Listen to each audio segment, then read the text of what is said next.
NONO MANUI ani ô lang mà Kokborok người hàng khả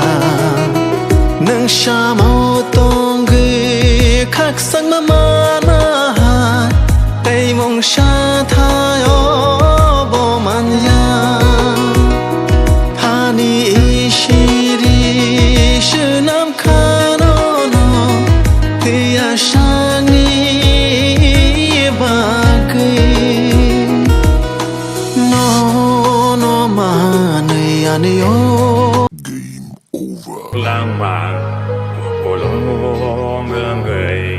hàng nó mà đi ô lang mà bộ lỗ người hàng đừng xa mô tôn ghi khắc sân mà rửa hạt hay mong xa thay ô bộ bằng ya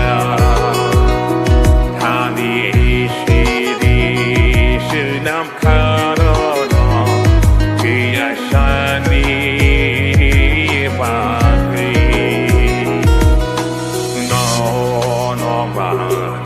đi chị anh đi xin lúc của tao cái này rồi subscribe khai đi đây share cái sẽ khen mình cáp bọc đi